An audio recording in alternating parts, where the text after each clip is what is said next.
The mountain girl, Mitali. Mitali Prasad from Bihar.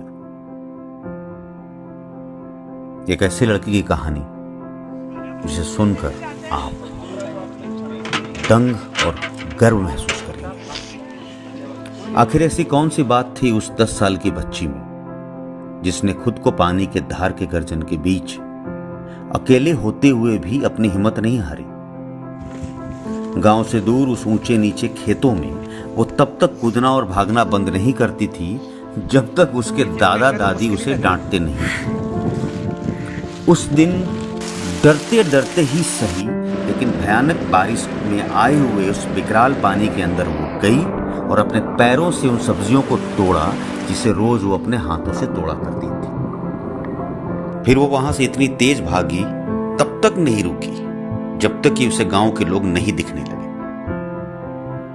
आज वो लड़की पर्वतारोही मिताली प्रसाद के नाम से प्रसिद्ध और प्रेरणा है। सफर आसान नहीं था मिताली का। एक सामान्य परिवार से आने वाली मिताली को जितनी आर्थिक कठिनाइयों का सामना करना पड़ा,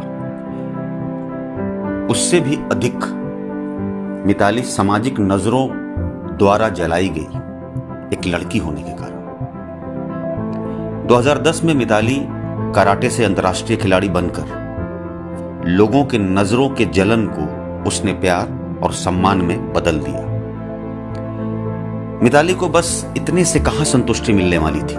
उसने 2012 में एनसीसी ज्वाइन किया और केवल वैसे ही ट्रेनिंग को चुनी जो सबसे कठिन होती थी।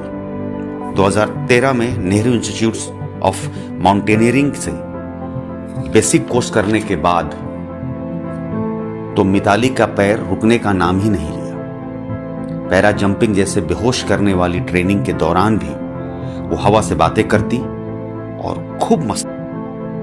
आज उसने डर को तो ऐसे जीत लिया है कि विश्व के ऊंचे ऊंचे दुर्गम पर्वत भी उसके दोस्त बन गए हैं।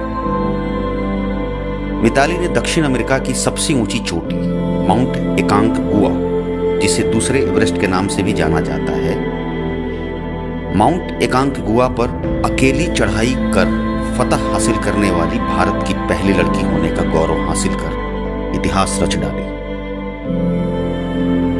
अपने आप को 6 साल लगातार पर्वतारोहण के क्षेत्र में तपाने के बाद मिताली ने अपना पहला एक्सपीडिशन किलिमांजारो के लिए प्लान किया, जो अफ्रीका महाद्वीप की सबसे ऊंची चोटी है।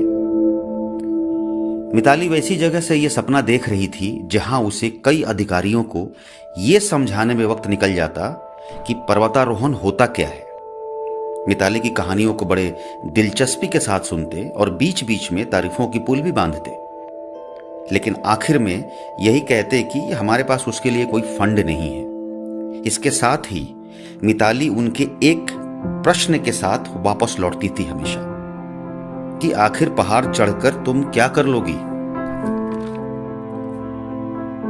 आज वही मिताली जब हजारों बच्चों के लिए खड़ी होती है तो वहां बैठे सभी बच्चों की आंखों में उनके सपने की चमक देख पाती है। आज मिताली स्टूडेंट द्वारा करंट अफेयर्स के क्वेश्चंस के रूप में भी पढ़ी जाती हैं तथा मिताली से संबंधित कई क्वेश्चंस परीक्षाओं में भी पूछे जाते हैं। पटना विश्वविद्यालय से खेल क्षेत्र में स्पॉन्सरशिप लेने वाली पहली स्टूडेंट भी बनी और इस तरीके से मिताली ने पटना में विद्यालय के सभी स्टूडेंट्स के लिए एक रास्ता बनाया, एक सुनहरा अवसर प्रदान किया। आज मिताली पटना विश्वविद्यालय और बिहार की आइकॉन के रूप में पहचानी और जानी जाती है। देश के कई अन्य विश्वविद्यालयों तथा विशेष रूप से मिताली प्रसाद निःशुल्क मोटिवेशनल स्पीकर के रूप में कार्य कर रही है।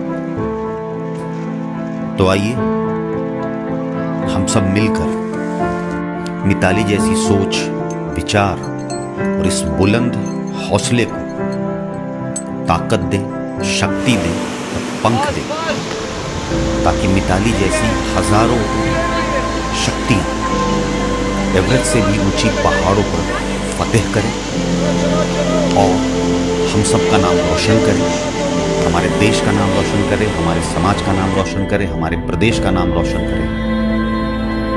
और यही हमारा धर्म है, फर्ज है और संस्कार भी है।